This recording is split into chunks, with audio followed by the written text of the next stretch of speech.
هغه هیوادونه چې پکې تر ډیره حده پورې ژور خفګان، تشویش، وسواس او دې ته ورته رواني عام اختلالات پروموټ کیږي یا ورته کار کیږي، هغه خلک تر ډیره حده پورې په همدغه اختلالاتو اخته دي.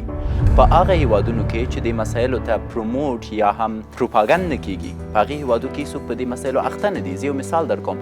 په امریکا کې تاسو یو فرد وینئ، یو ځوان چې 18 کاله عمر لري، د دې د خاطره چې دی په پوهنتون کې ناکام دی، ژور خفګان لري.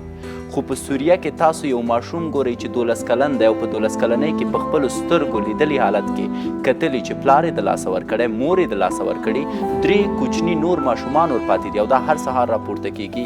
یو څه خرڅوي تر څو د 3 ماشومانو ته د ورځې د خوا نه حداقل د خوراک دپاره څه پیدا کړي، او دا د تشویش په نوم، د خفګان په نوم څه نه پېژني. که ته چېرته هر سهار وخته راپورته شې، د سهار مونځ وکې، د هغې نه وروسته ورزش وکې، یو منظم پلان ولرې او دې پلان ته دوام ورکړې، هېڅکله ژور خفګان ستا په ژوند کې نشته. یو ځوان ما ته وښیه چې تشویش یې درلوده او د دې تنبلي نه یې کړي. هیڅ مثال نشته. هر هغه فرد چې اوس په خپل کور کې ناست دی وایي چې زه تشویش لرم یا خفګان لرم، په یو ځای کې د تنبلي کړي. ژوند د شطرنج د لوبې په څیر دی.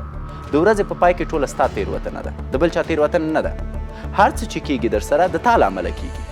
نو په ټوله کې که تاسو ټوله اشتباه خپله کوئ او ووایئ چې هر څه دي زما له امله دي، د ورځې په پای کې تاسو ګټونکي یاست. زه تاسو ته یو مثال در کوم.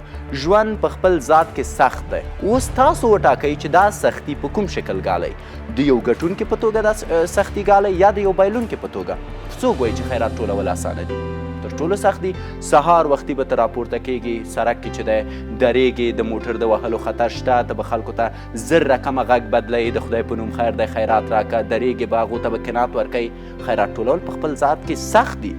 نو ته که ګټونکی کېږي او خفه ګټونکی اوسې، بهتره ده نسبت دې ته چې بایلونکی اوسې او خفه بایلونکی اوسې.